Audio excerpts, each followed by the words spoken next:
Guess who's back? Back again. Da, da, Casey's back. Tell a friend. Guess who's back? Guess who's back?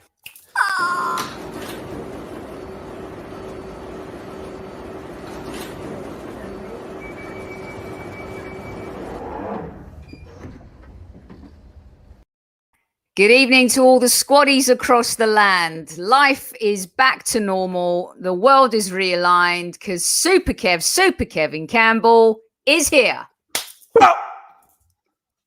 Have you missed us as much as we've all missed you? That is the big question. Well, I've missed you, obviously, because we've been doing so much work, haven't we, over all these times?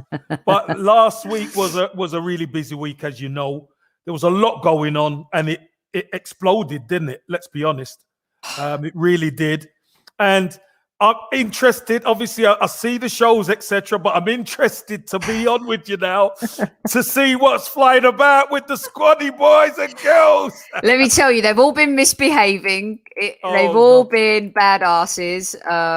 We've Hey Andrew from Mississippi. Nice one. Well done. That's how we start the show off. We also have a new one now, Kev. If you hate Cronky, hit the like button. Well, it should be everybody then, shouldn't it? Let's be honest.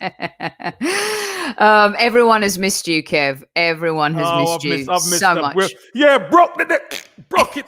Alcop, you know it. Broke the neck. Newman's been terrible, by the way. He? Yeah, he's been terribly behaved. Said, we've been chucking shit. Yeah.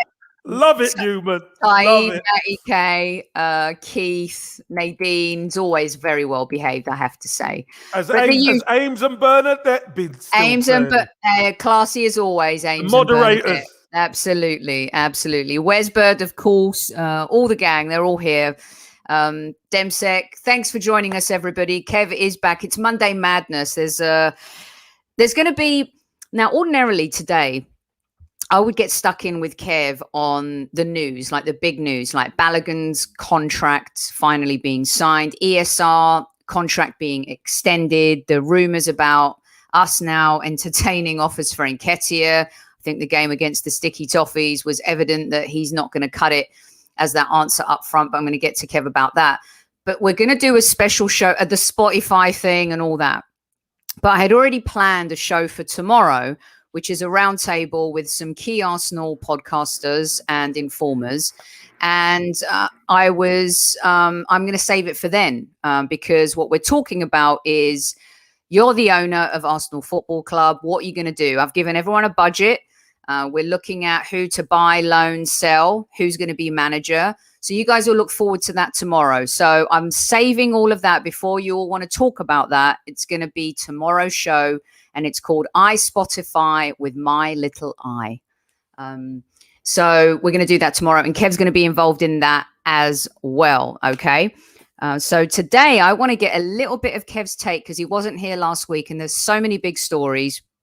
I saw the Daily Mail picked up on all your Friday night football stuff, Kev, and got stuck into that. So here we go with Monday Madness. I do want to start at the very top. You were covering the game for Sky Sports. We lost to Everton. It was one of those awful results. They broke all the records. Everton hadn't beaten us at home for how many years? They'd never done the double over us for how many years? Mm-hmm. I mean, it just seems like we've broken all of our best and worst records this season. So I wanted you to give me your take on the loss, what you saw from the game. We can't blame VAR for everything. Leno obviously had a horror show. You can't legislate for that. Give us your take on the loss to Everton first. Point number one, this Monday Madness. It was a lackluster performance. You know, both teams weren't great, if we're honest. Up until the last third, we played some decent stuff here and there, but cutting edge, we don't have the cutting edge. And when you don't have the cutting edge, teams like Everton can get you because one thing they defend properly. So that's what they do. They defend properly. And they defended properly. And, you know, that was a typical 0-0 game. Both teams get a point and you go about your business.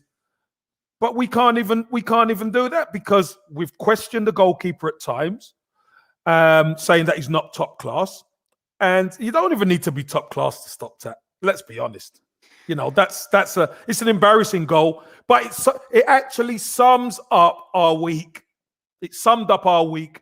Obviously, the protests and all that, I'm sure we'll get to, but you know, it sums up where the club's at the moment, and that's why I think a lot of people have lost not interest, but lost a bit of heart for Arsenal, because the way things come out, the disregard for the fans, and then the performances have been nowhere near anything like we've been used to. So, you know, it's a tough one to take, to be honest. So, Kev, do you remember I reminded everyone on Twitter as well, we had a show where we were talking, we've done it almost in quarters of this season, where you and I have looked at the team and assessed it based on the time we're in, but then trying to look ahead a little bit, which is why I'm excited for tomorrow's show as well, which, by the way, we're going to be joined by Harry Symeou, Dan Potts from Same Old Arsenal, and also Tom from Gooner Talk TV. So you're not going to want to miss that. That's a great cast and a great lineup. They're doing their homework tonight. It's going to be fire tonight. Yeah. So, fire tonight, and it's an explosion tomorrow. I could explosion tomorrow for sure. Kev, we talked about how you were talking about the Atletico goalkeeper, right? And you were talking about how he's the best. You feel he's the best in the world right now. Yeah. You know, I'm a huge fan of Donnarumma, and some people gave us a hard time for maybe trying to oust Leno. But the truth is, Kev, he's just not that commanding. We'll get more into it tomorrow night, but just right now, he just doesn't seem to be as commanding as other goalkeepers. You know, and I don't know if you feel like it's because Arteta's chopping and changing that back line. Nothing to do with that, my dear. Nothing whatsoever to do with that. Your goalkeeper is a specialist position, and you've got to do your job. We've said it all along. When you cross that white line, you've got to do your job. The problem is he beat out Martinez for the number one spot, which is fair enough. It's either or, because it could have gone the other way. We've seen Martinez make mistakes as well this season. So that could have been at Arsenal, and then people would have been saying, oh, we should have kept... You know how this thing works. The bottom line is this, Sophie. Both of the goalkeepers are decent goalkeepers, but they're not world class. And until you start... You need... If you're going to do anything, you need a world-class striker and a world-class goalkeeper.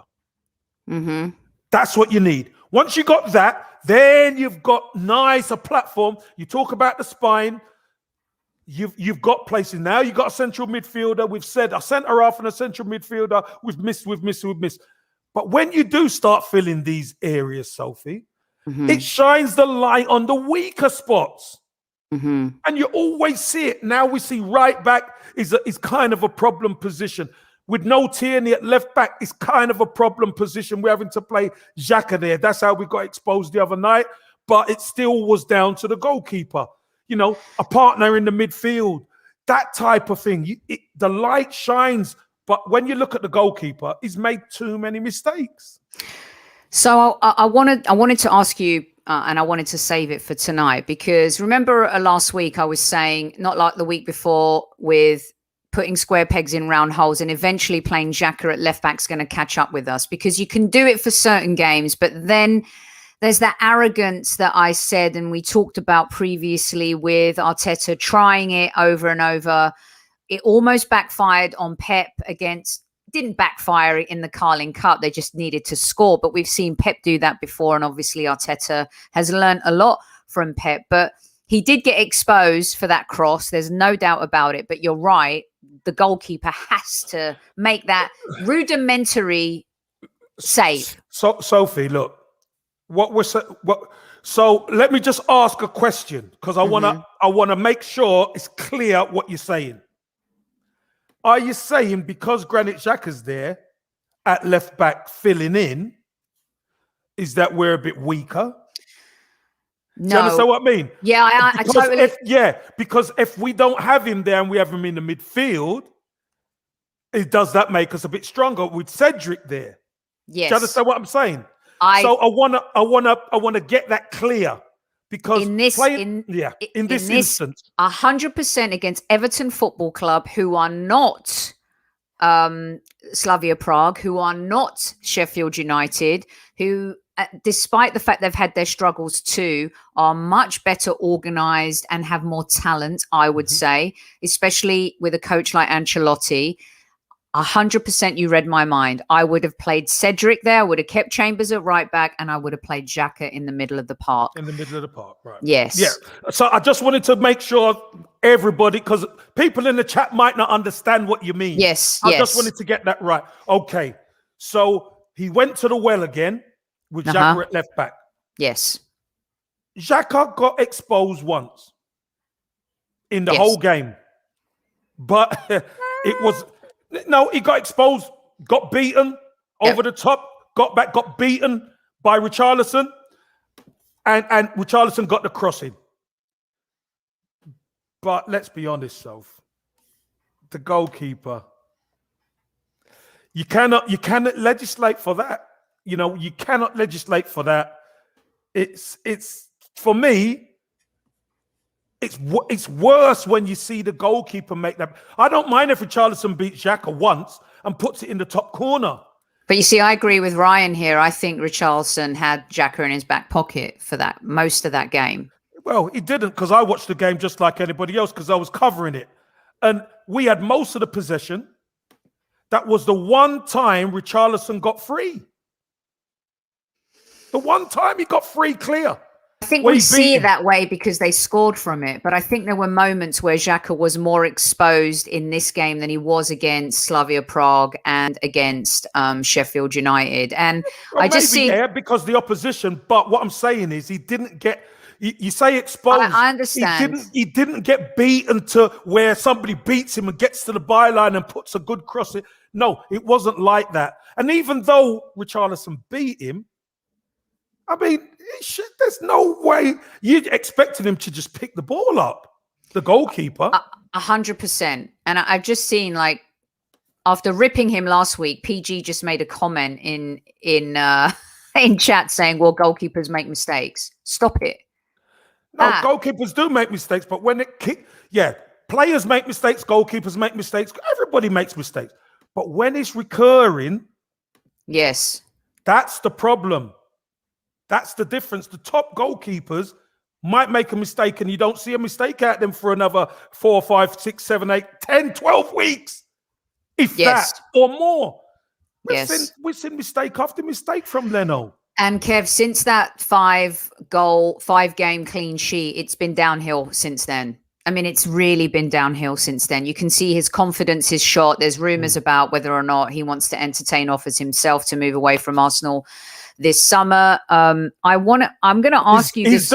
Is the badge too heavy for him? I think it's become, for some players this season, it's been glaring in terms of who it weighs on versus who thrives on it and who wants to improve around it. Would you agree with that, Kev? That is a great spot and a great shout, Sophie. We often talk about being on the outside of the club, watching Arsenal, thinking I could do a job there. But when you're on the inside, it's totally different. The pressure is totally different. And we might not be where we want to be, but you know what? Arsenal are still a huge, huge club. And it comes with pressure. Because all you need to do is look around that stadium, look at all the old teams. You've got a lot to live up to. Yes. Especially now. Yeah, you've got so much to live up to. And at the end of the day, these players are not doing it. And the problem is that there's more of a microscope on Arsenal right now for so many reasons. And I think everyone's feeling it. The manager's feeling it. The players are feeling it. We're going into probably, Kev, our most important game in the last, 10 years. I know we say that a lot on this show, and we've said it's such an important game. This is the most important game, but it is. But it really is. It really is. And I covered them against Barcelona yesterday. So that's on my list. Yeah. Okay, I'm going to get to that. Because I wanted to ask you about Unai Simon or Simone, however you pronounce it, from Bilbao, but I might save that for tomorrow. But just in a quick 20-second nutshell, because we're talking about Leno and a couple of people mentioned him in the chat. Have you been impressed with him this season? the goalkeeper for Bilbao? You've watched more La Liga than anyone in the room. I've watched him a few times. I can't say I've been watching him all the time because normally we watch Real Madrid, Barcelona with a bit of Atletico chucked in. Mm-hmm. Obviously, they've played Bilbao, etc., and he's a good keeper. But is he he's not an Oblak, he's not a Courtois, he's not ter Stegen. Mm-hmm. But can he get there? Possibly he can. You know? But again, what do we do? Do you go out and get the ready-made article now? Or do you buy someone who's going to go through growing pains? Because when you look at Leno's still young. He is. For a goalkeeper. And you would argue, Kev, that he's not reached that maturation phase yet. And that's why I tread carefully with it, because I understand for goalkeepers, they mature a little bit later. Yeah. Because their career is longer. But we need someone in the net who we can rely on week in, week out, game in, game out. But Kev, I don't think he's the type of character or personality that is going to want to sit and be second to anybody. He wants to. Yeah. Well, we saw that with Martinez, didn't we? Yeah. Martinez didn't want to sit there, and Leno definitely didn't want to sit there. Both of them think they're number ones, and a decision had to be made. Yeah. And you could argue whether it was the right decision or wrong decision. A decision had to be made. One had to be classed as a number one. He picked Leno, and let's be honest, we've seen Leno produce some good saves, but we've also seen him produce some awful rickets. Yeah, but I think it's a very similar story for Leno and Aubameyang. 2 seasons prior, both have saved us so many times. Both come up trumps in games when we needed them. Aubameyang's goals, Leno's saves. This season, the honest truth is they've just not been great. Both. And it's cost us greatly.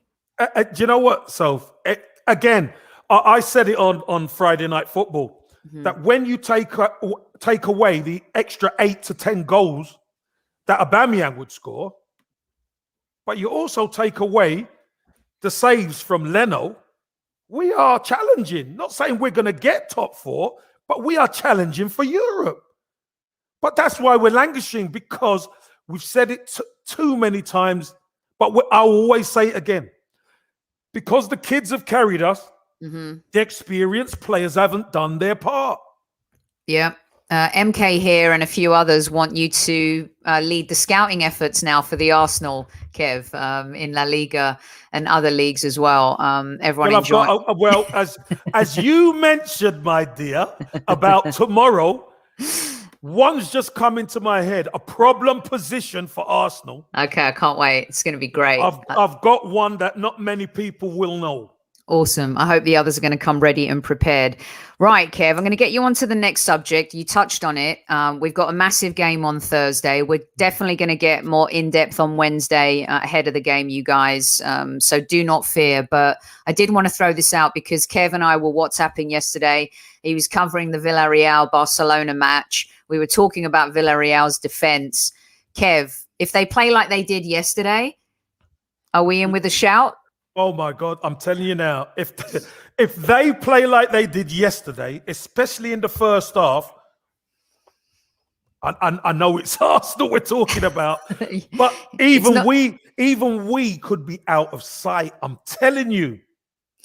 Because it's not just Messi and Griezmann and all those great players. Of course, you're talking about were they badly organized? Were they just getting exposed left, right, and center? Was it Messi's? I didn't see the game, so help me understand what you saw from that back line. Here's what I saw. Do you remember when Unai Emery managed Arsenal and one ball could beat us? And listen, Unai Emery done a good job. He did do a good job. I would never take that away from him. He done a good job. It was just the internal workings of that dressing room that got him the sack. Let's be honest. But there were times where we were getting exposed and it was like, we shouldn't be this exposed. And then he adjusted in the second half and made things tighter. Exactly that happened yesterday.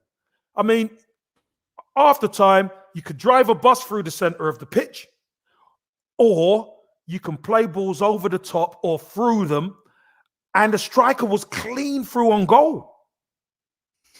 And it was like, it's not once, it happened a few times.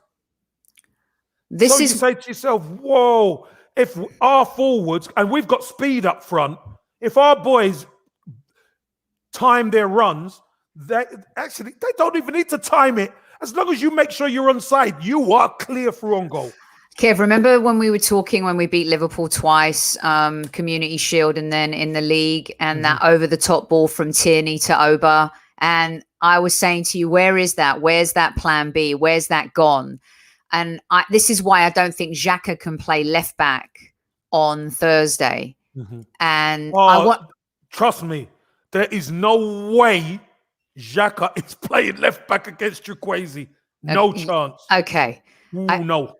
Yeah, I mean, I think that's a kind of a suicide mission, football suicide, if he does that. And I hope that he doesn't. And I want to get stuck into that more on Wednesday with you, but just wanted to throw that out there in terms of, I mean, we'll get into the team stuff on Wednesday, but you've got to, if it's Cedric, if it's Saka, Chambers on the right, you just can't start Xhaka there. Well, let's put it this way: if he does play Xhaka there, you're gonna have to have speed beside him, because Chukwueze is a flying machine.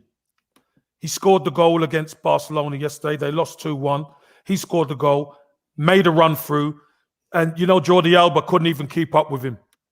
Left him, went through, drew the keeper, went round the keeper in one movement, bam, bam, goal. He's a very good player, very dangerous. And he's very quick. Now, the one thing Xhaka lacks is pace.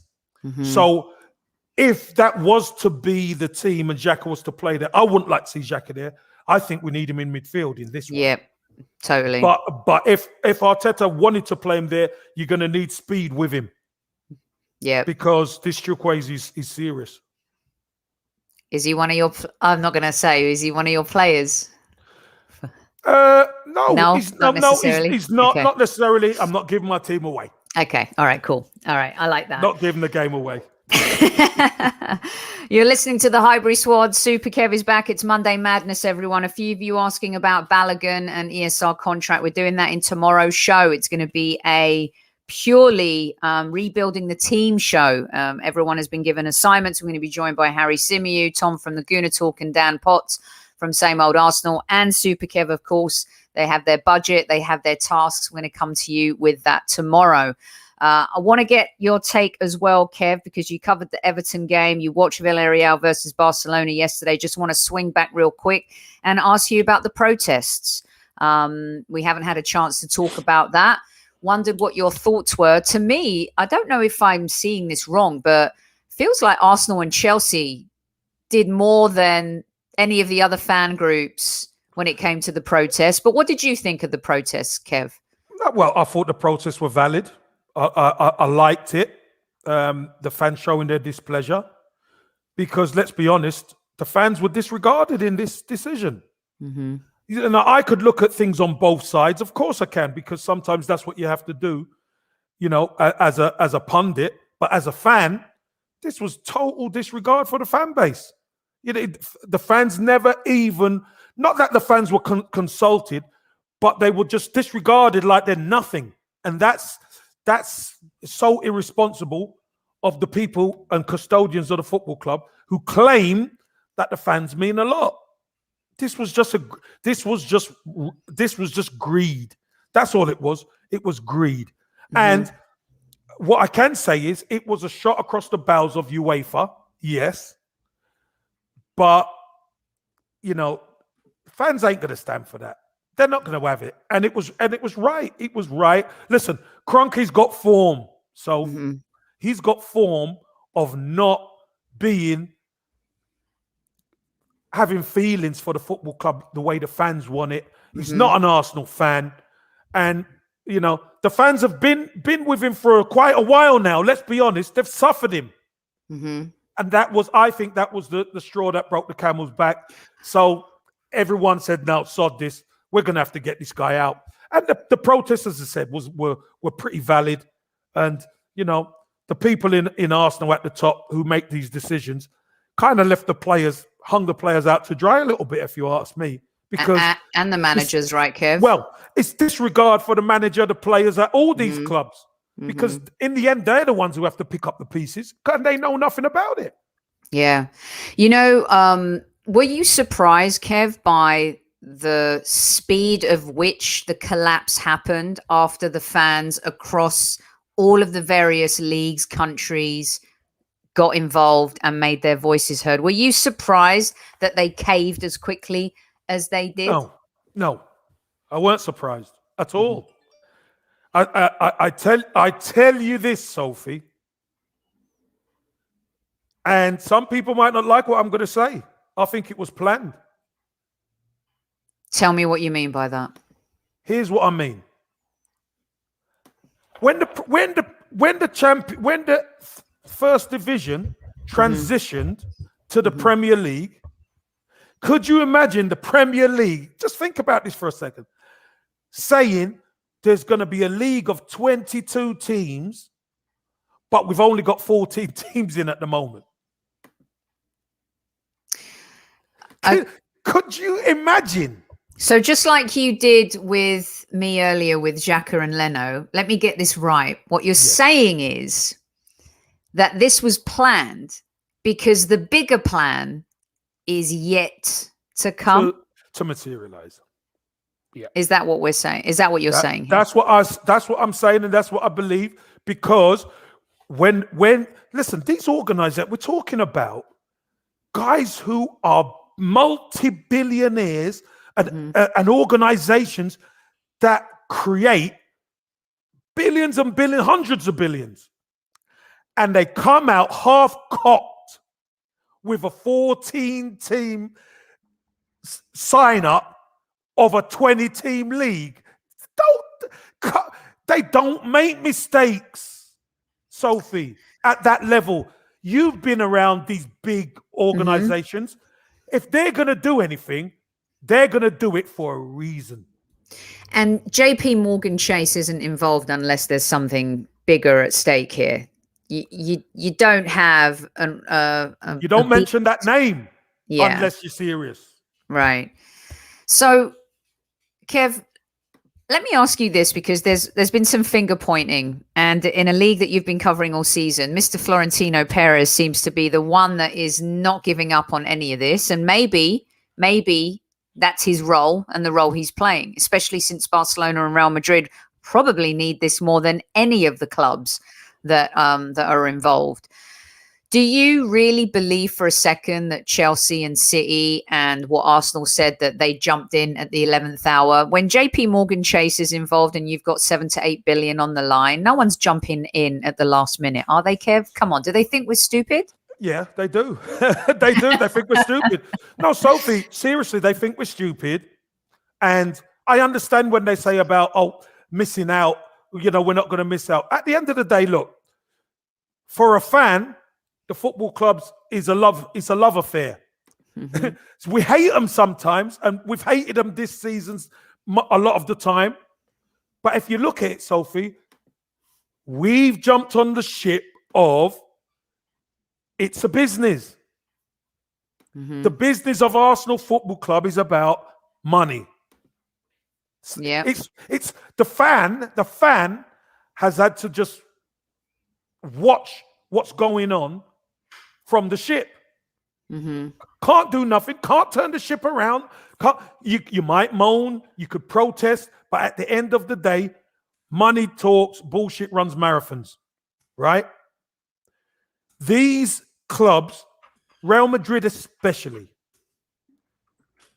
they realize that the winner of the Champions League gets around about what the team who finishes bottom in the Premier League gets. That's crazy. Right? So how do you think they think? They're thinking, hold on a minute. Something isn't right here. And then you look at the generation of money that the Champions League has, but the winners only get a certain amount, and it's not as far as they're concerned, the distribution isn't fair enough. So what do, Sophie? All of a sudden, across the bowels of UEFA comes this European Super League. Hi, Vinny. Kevin saying hi, Vinny. European Super League, half-cocked with 14 teams out of 20 to test the water. So Kev, let me just rewind to something you said there. Is this more of a play to get what they want out of the Champions League 2 now? Go back to UEFA? Yeah. It's never been about domestic. It's never been about domestic. And the reason why it feels like it's domestic is because the Premier League throw their toys out the pram, saying, if you do that, we'll ban you from the league. Arsenal never ever said they don't want to play in the Premier League. It was the Premier League who said we'll kick you out. Right. So, Kev, can I ask you how you feel about that as a player? Because I saved all of this for tonight because I was so looking forward to having this conversation with you. As a player, let's just say, this is happening. You're watching it all unfold. And then you get UEFA, who, by the way, should not crown themselves in any glory of purity. What a joke. We'll get there eventually. Or the Premier League, by the way, because they've done the same thing to the Football League. Exactly. It's such a joke. We talked about the hypocrisy last week. It's unbelievable, the hypocrisy. But as a player, if UEFA of all the entities and organizations turn around and say, if you're a player and you play in this league, you will never be able to play for your country. You will never be able to play in the World Cup. You won't be able to do this, this, and this. What? Well, UEFA couldn't do that. So, what you're saying is FIFA. FIFA, sorry, yeah. Yeah, FIFA is national. UEFA is club, right? So I just want to rag on UEFA as much as I can. I know. Don't worry, we're going to get to UEFA. Don't worry about that. So, as a player, obviously, you think to yourself, hold on a minute. Because remember, it's just got put on the players' toes. But patriotism is very important to players. They want to play for their national teams. But bottom line is, Sophie, they're employees of the football club. So what has to happen is you got to take legal advice. Because whichever way you look at it, you're not going to go and say, I want out because you're an employee. That's going to bring even more problems with lawsuit. But what you have to do, you have to actually find out how the land lies. Can FIFA actually do that? Can UEFA influence FIFA to ban players? I don't think they can. Because you got to remember, it comes from the very top, all this greed. So when teams feel that they're not getting a fair crack of the whip, and remember, we're talking about some of the biggest clubs on the planet here, Soph. And they're finding out to win the prestigious Champions League, we get what the bottom club in the Premier League get. Hold on a minute. It's when you think about that, you go, hold on, they've got a point there. This Champions League should be held in such high esteem, but the bottom club in the Premier League are just like that. Yeah, we're sweet. And these teams fighting it out for the Champions League don't get anything near it. So, again, this is to revamp. They wanted to strike a bow across UEFA. Because UEFA had their plans of how they're going to restructure it and bring more teams in. More teams don't matter. Because the big teams worry about the prize money. What are we guaranteed? Because you know what, so a lot of these big clubs, remember, they've had the Galactico policy and all this. It costs a lot of money. Their brand is Galactico. Barcelona has brilliant players. We know that. They buy quality players. They're in debt. They're in such debt, Kev. They're in debt. The Italian teams, they're in debt. The only ones who really are in a good place are the Premier League teams. So when these guys say, look, this is what we're doing and you guaranteed 250, of course the British team don't want to miss out, but it's the way it was done, Soph. Yeah. It's the way it was done. It was the way it was announced. It was almost done like planned. It's planned. When I want people to think about it. Even when you finish this pod, just think about how these things broke. Because, Sophie, let's be really honest here. If you're going to announce a new league, one, you have to have all the teams in the league. And two, you could do it at the end of the season. Mm-hmm. Why would you break it now? Why did they break it now, Kev? Because it was planned. Slap to UEFA. A big slap across UEFA's face. Because they knew UEFA were coming with the change in the Champions League competitions. Format. Yeah. So let me ask you this then. We saw Ed Woodward resign. We saw Andrea Agnelli, who owns Juventus, but as president, he left his position. Do you think heads should roll at Arsenal? Can you see Vinay? I think it's past that time now. I think that would have happened last week. What do you think of the Arsenal hierarchy and them still being around? Yeah, listen, we could talk about Vinay and all these guys, but it's not Vinay. He's not a decision maker. Mm-hmm. The decision maker is the owner. It's down to the owner and the owners. You can't fire them. Do you think that Josh cares more than Stan, or do you think that apple doesn't fall far from the tree? Because if you look at the US sports, a lot of people, and I went at them a little bit here, is that Josh cares about the Colorado Avalanche and he cares about the Denver Nuggets. You know, the Denver Nuggets have done a lot better in the last 2 or 3 seasons. The Avalanche, of course, they're a storied franchise. They've won, the Stanley Cup. They've gone through some barren years.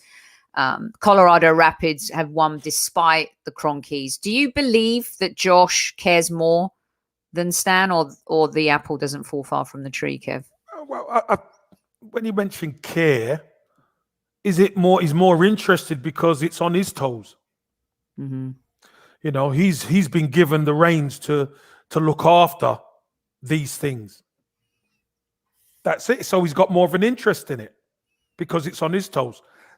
Stan Kroenke, his business is sports clubs and franchises. That's his business. Mm-hmm. And that's what he does. He doesn't give a monkeys about what's going on. Hey, listen, we've invested over there. We've got this one. We've got that one. We've got that one. That's all part of his portfolio. Son, you go and look after this, that, and you look after Arsenal for me. So he should be more interested. Yeah, this is what I was trying to explain to folks here, and I do the odd segment on Dan Patrick's show, 30 Good Soccer Seconds, and McLovin, who's a Sports Illustrated writer as well, he was talking about how if Kroenke doesn't care about his teams here, because he's considered one of the most apathetic owners in American sports, why would he care about some soccer team in Europe, right? The Rams, he moved them from St. Louis to California. Some people say, well, the Rams just came back home and he did, what he had to do. But if you talk to people in that city, they will tell you that he decimated local businesses. He decimated so much. I mean, he left a fire, a shitstorm. Well, he left. What he left is a crater. Even better. It's a crater. It is a huge crater of nothingness for locals because everything revolved around the NFL season. Yep. And I don't think people over here quite understand what an NFL franchise does for the whole community, Soph. Mm-hmm. Do you know what I mean? It's huge. And the players and the money filters down because the players take a part in the community. It's absolutely huge what happens. So when you take that franchise and you move it out of an area to another state, well, what have the local businesses got when they relied so heavily on that NFL money? So and this too from MK took taxpayer money from St. Louis and to build a stadium and then left them with nothing. I mean, and look, we're going to get more into this tomorrow night, Kev, but just in a nutshell, real quick, because I don't want to say too much before tomorrow's show, but he's not selling. He's not selling. Selling, you got to be crazy. And you can roll out Thierry Henry, Dennis Bergkamp, and Vieira all you like. You haven't got it done. If Usmanov couldn't get it off him, yeah, that Mr. Eck is not going to get it off him. Yeah. And, I just want to say that if any type of takeover did happen, Thierry Henry and Patrick Vieira could never be managers because they're just not good enough. Brilliant players, but I'm sorry, not proven as managers yet. Vieira a little bit more, but Thierry's been a disaster. He's been a bit Gary Neville, let's just say that. A bit Tony Adams on the managerial front. Right, 40 minutes in, I've got a couple more here on Monday Madness. Super Kev is back. Doesn't everything feel right again in the world, you guys, that Super Kev is back? Does for me. Kev, I want to get your opinion on this one. You were at the game. You covered the game on Friday. Want to get back to a little bit of football here with you. Does Arteta yell too many instructions from the sideline? I've heard a couple of journalists talk about this, and I was talking to someone, and one of the biggest fears is that obviously once crowds come back and stuff like that, you could say it hasn't helped much, but is he overly loading the players with directions during the game? Football London also wrote an article. Was it Football London or someone wrote an article? Don't quote me on that. About how he was yelling at Nketiah a lot during that match, which, by the way, we would have all been yelling at Nketiah during that match. But as a player, do you feel like is that overblown a little bit in terms of his style? I think listen, he's always done it. So it's not as if he's just started doing it now. But he's been doing it since lockdown, of course, because he can. Yeah, but that's some managers do that. Some managers don't. And here's the crazy thing. When managers don't do it, it shows people say, oh, they're not showing the passion. You're on the sideline, at least the other manager's up and he's Klopp, he's talking, he's doing this, he's doing that. No, but you can't. For me, you can never give enough instruction because the manager's got to say what he sees. And sometimes Eddie Nketiah is going to need it because he's going to need the instruction because he doesn't hardly play. So journalists, I can understand them saying that because normally they wouldn't hear it. But I don't think it's a problem. I mean, you should have heard George Graham on the sideline. It was him and Theo and Stuart Houston at time. They were non-stop, honestly. Non-stop. Were they? Yeah, they were non-stop. Always speaking to somebody. Tell him to do this. But because there's no fans there, you could hear the manager speaking quite a lot. But do they actually know the instructions that he's giving? Sometimes these things, but sometimes you take it on board, sometimes you don't. But that's all part of being a player. So you don't think with this particular team that maybe does or doesn't digest information easily, are already suffering confidence-wise? So trying to goad you into saying something here. No. Sophie, one thing you definitely don't do is try to goad me. No, I know. But one thing I will tell you is this, and I've said it so many times. They do the work on the training ground. If the players could follow the instruction, he wouldn't have to do it. Like armchair here, Kev, can you hear the instructions when it's a full house? Because, sometimes even some commentators say, I don't know why Lee Dixon does it a lot, like when there's when it was packed. Because I don't know why he's doing that. No one's listening to him. No one can see. Like Dicko's kind of, having a laugh about it a little bit too. But what tends to happen is the manager, remember, sometimes it's just for the manager to feel, I've seen it. Do you understand? I've seen it, so I'm going to say it. Yeah. And, you might be on the other side of the pit. Sophie, don't go so far. But you're never going to hear it. Even with nobody in the stadium, so you're still not going to hear it. But I think it's for the manager that I've seen that, so I'm going to say it, as opposed to some managers just sit back and chill out. Yeah. But some managers have to say it. and he's one of those managers who has to say it. But yeah, that's hilarious. Because a lot of the folks as well, squaddies, are talking about the water breaks, because they really helped us, actually, didn't they, in Project Restart? It seemed when he was able to kind of get to the players more, one-on-one in the huddle and stuff like that. And maybe refocus them. Yes. Maybe refocus them. But that's what I'm saying to you is, Soph, if the water breaks helped us refocus, that's damning for the players. That really is damning for the players. Really damning. Because that means they can't concentrate for the full duration of the games. Mm-hmm.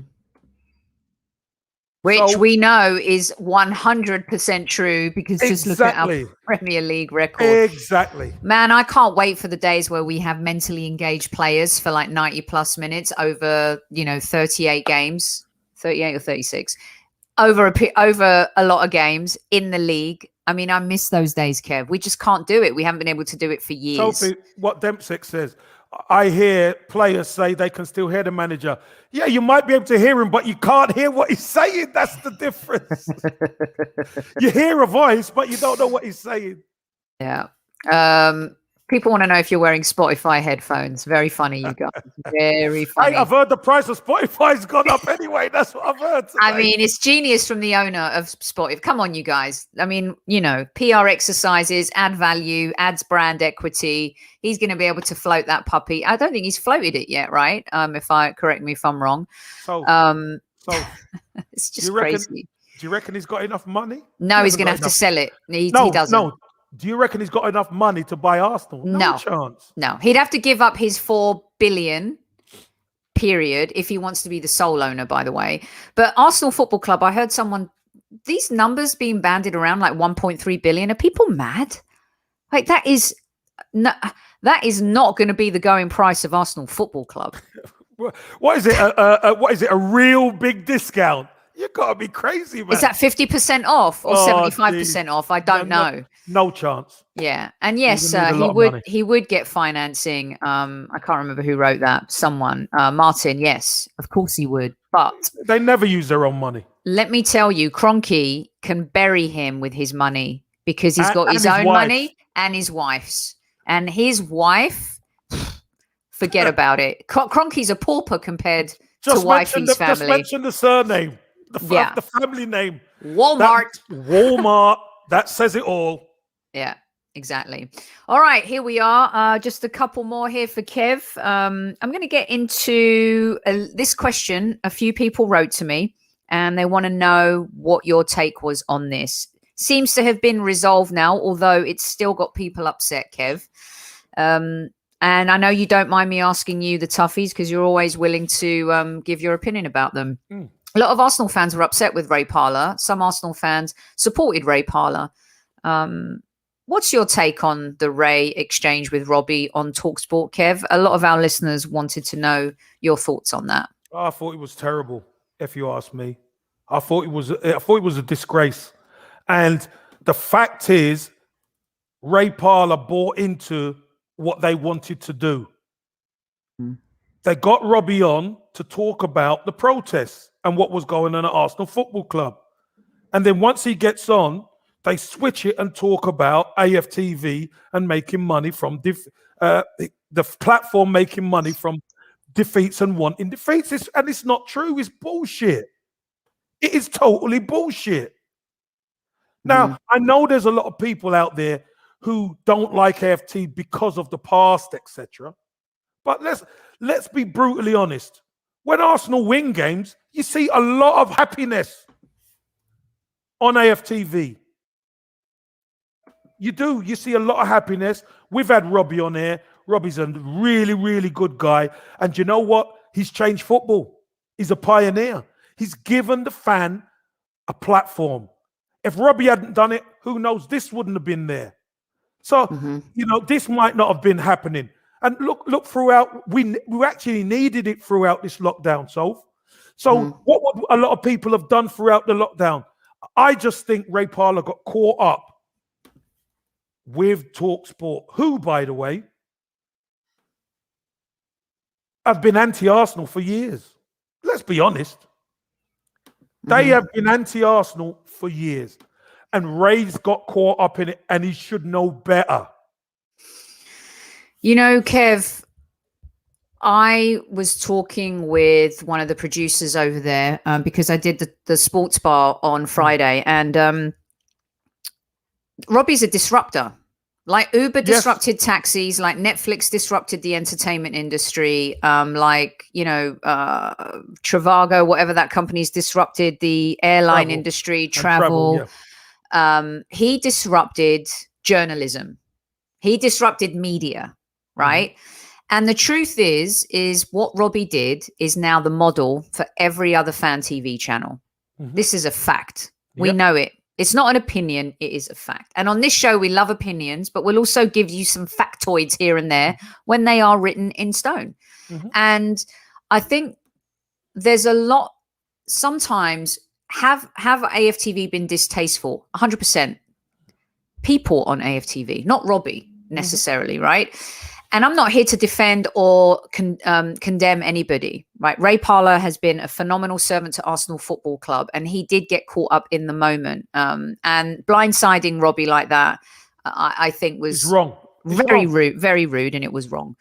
And so newspapers, I had a very prominent journalist from the Daily Mirror, no, it's not John Cross, talk to me about how put out he felt because he went to school for 4 years to become a journalist. Okay. And the fact that there are these bloggers and these vloggers and these podders who think they're journalists disrupting their domain, Kev.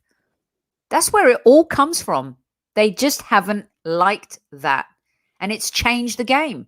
It has given other people an opportunity to talk about football without having to go get a 4-year college degree.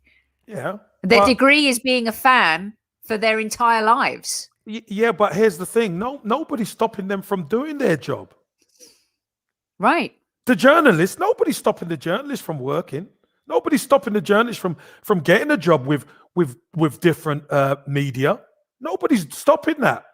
The fact of the matter is, Soph, the fan and technology have met head on.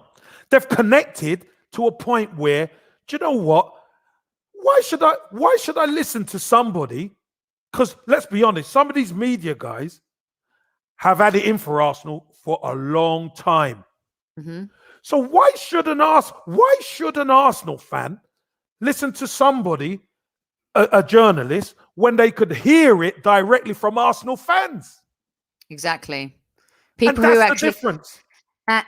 And you're talking about, and I contribute to TalkSport. I cover a lot of different things. I'm on TalkSport with Paul Ross later on tonight, and I love Paul Ross. He's an incredible journalist and super smart guy. But we call it as we see it as well, and even some people there have called it as they see it too. And at the end of the day, it's night, and the truth is that was not cool from Ray Parlour. And whether you love him or don't like him as a player, we're just saying what we feel is our truth. And that was really rude. I mean, I love him. I love Ray. Ray's been a team. When you a band of brothers at Arsenal and you've had success, he's family. But you still have to tell family when they're wrong. And Ray was wrong to do that. He was. Because you know what, Sophie? Every time he kept coming back to it. He kept coming back to it and back and back. It's wrong. Yeah. You don't do that to people. You don't blindside people. You don't backdoor people.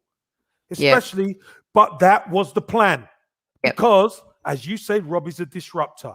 And AFTV, I mean, look at the platform that they've built. If I was Robbie, you know, if it was me, I'd still go back on, because you know what? It shows them up for what they are. But if I believe what I've exchanged a few texts with Robbie, he's not going back on there. No, they've burnt that bridge. And also, you can ask any key informer who's part of one of the chapters at Arsenal America. We have one in the room, MK from Arsenal Los Angeles. Okay, Robbie always pays his own way. He doesn't ask people for things. These are the things you don't know. And sometimes you'll be surprised by the things you don't know. Mm-hmm. And the truth is that, he's never asked the Arsenal America guys for anything to pay his way or anything like that. And I'll let MK make her comment. And she can let you guys know. So I had to ask you that, Kev. Lots of people wanted to know your opinion on it. Thanks so much. No, that's important. Doesn't change how we feel about Ray. He made, No, of course not. Yeah. But when you're wrong, hey, listen. When we're wrong, we got to hold our hand up. We're wrong. Yeah.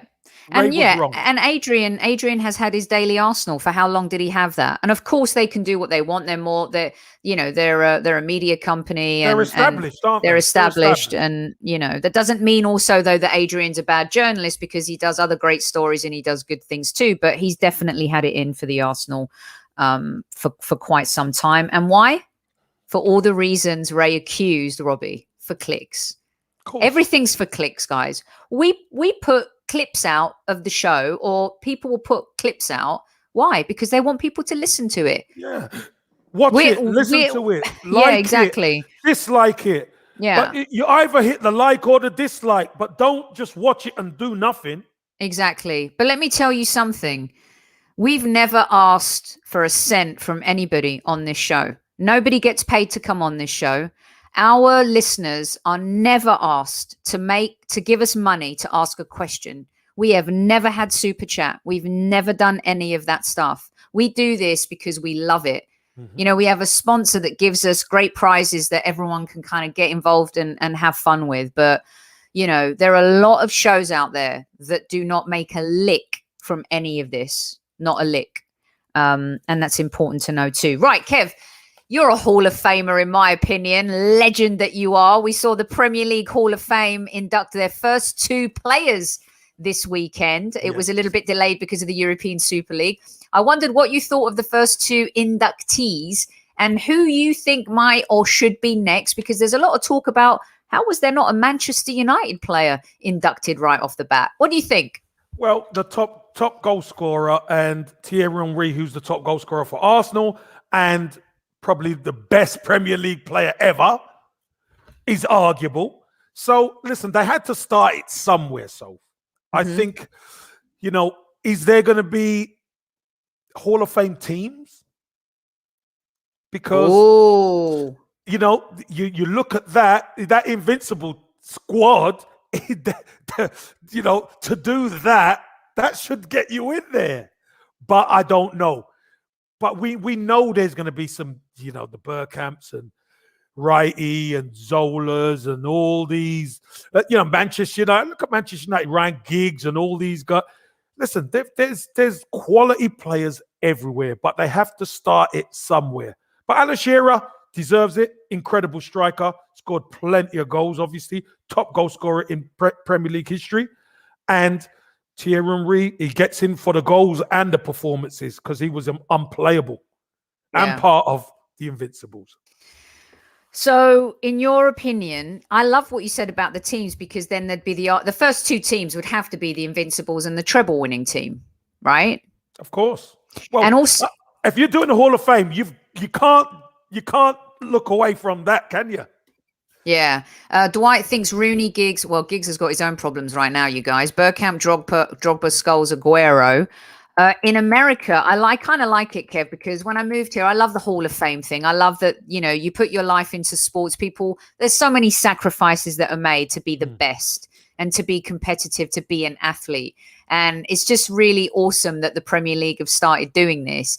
And so everyone's going to start. This is where everyone's going to start getting obsessed with stats. Will they get a gold jacket? like the NFL? They should get a gold jacket. Yeah, they should get something where, when it's at like end of the season, they name their Hall of Fame. Then all the Hall of Famers get together. That would be nice. I love it. And then someone comes and does a speech on your behalf in the NFL Hall of Fame and the NBA as well.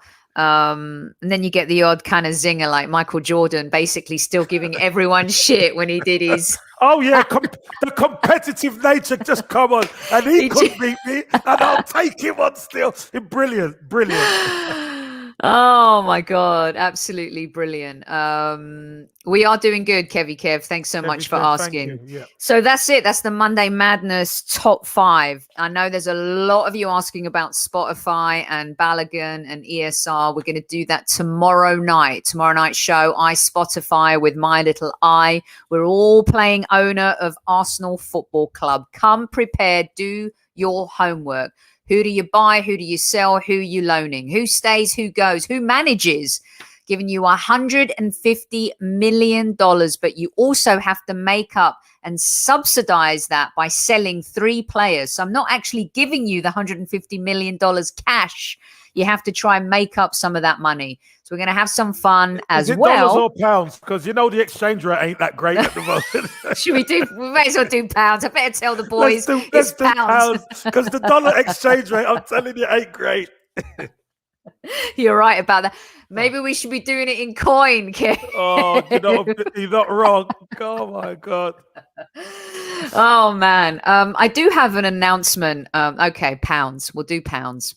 Everyone's getting me. Look, my maths is my weakest subject, you guys. All right. Everyone wants pounds.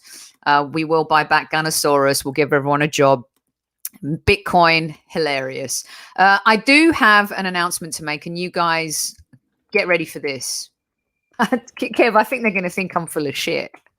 Go on then. Okay, you guys. We do have a new auction from our very good friends at Football Prizes. Okay, Newman, Taib, Matty K, Johnny Boy, MK, everybody. I don't think Bernadette and Amesy are in tonight, but hold. Where's the tin hat, the Spurs fan we had on last week, the tin pot? We need that. This happened, Kev. He's done it again. He's done it.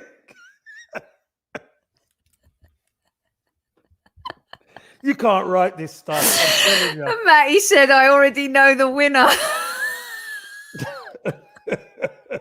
Newman, don't tell me. Newman, that's the caption of the day. That Christ, don't tell me. He's done it again. He's done it again. Now, he's done it again. So yeah, VA. We do need VA. We're going to get him on the show. We have to. Just before Kevin says on Friday. I'll tell you what, he's doing my lottery numbers, that geezer. I'm telling you. Kev, not only that, we're going to ask him to. I'm going to ask him to pick horses for me this week. Do everything. Everything. Dogs, horses, the lot. The thing is, guys, Jags is saying, and we can all ask him about how many tickets he buys. Now, he's told me he buys 7 tickets for the Arsenal auctions, and then he'll float 4 for the others. Well, he won 3 on Friday. It's not just that one. I haven't even told you half of it, you guys. I'm just going to let him tell the story on Friday. But let me tell you something. This guy, it's unbelievable. He's got to be buying more than 7 tickets, Kev. Listen. He's buying the bloody lot. What are you talking about? 7 tickets. He's got to be buying the lot. I agree with Daniel. You don't win. Listen, you don't win all this with 7 tickets, Jags. Come on now. No way. Wow. I mean, if you're just lucky, would you do my lottery numbers at the weekend? Well, also, how can we get him? I'm telling you, it's the truth. How can we get him involved in Thursday, like winning the Europa League? Now we've got to shift gears here, Kev. We've got to somehow get Jags involved in the juju for the Europa League. Yeah, but you see, the moment you start messing with it, yeah, you got to leave it. You got to leave him if he's got his thing. You leave him with it, because the moment you try and, let's just funnel it over here. Next minute, it starts going pear-shaped. I want Jags behind the team that's going to buy Arsenal. That's all I'm saying. Look at his little face as well. It's awesome. We all know who's going to win this week, Kev. Oh, yeah. Jags is going to win that. No danger. Jesus. Give it to him now, we are. Football prizes. Just give it him. Oh my God, you guys, this week's auction is Kanu. I mean, come on. Great, What great guy as well, Kanu. Great guy. good bloke, right, Kev? Great guy. Absolute great guy. Honestly, one of my favourite ever moments, I think, for a lot of Arsenal fans. And can we just say, you remember that hat trick at Stamford Bridge? That's the one. Way? Yeah. Oh, geez. Is there anything more legendary than that hat trick? Can you believe I love it? I love it. I love that hat trick. Oh man. So good, so good. So that's it. That's all we've got for today. I mean, listen, stop showing the photo. Everyone just People have had enough of him. they want him out. Superfully, he should pick my next wife. I've been married 4 and divorced 4 times. He like birthday cake, he like Christmas cake, and he like wedding cake, right? He like too much cake. Oh my God, he might be the second coming. Who knows? It's not Jags, it's Jagzeus. Right, Kev, we will be back tomorrow night with a really top shelf show. Joining us is Harry Symeou and Tom from Gooner Talk TV, Dan Potts from Same Old Arsenal, be myself and Kev. And we may have a special video appearance from another podcast or two. We will see, but it's going to be great. Everyone's going to be putting their I'm the owner of Arsenal hats on, as I've said. It's going to be a fun show. It's been very serious the last week, so we're going to be serious, but also going to have a little bit of fun with it as well. Kev, so good to have you back. I cannot begin to tell you. Well, it's good for me to be back home with Sophie, the squadettes, and where is Princess Guna? But hopefully we'll get a video from her tomorrow. But listen, everybody, it's really, really good to see you all. And you know the script, up the Arsenal.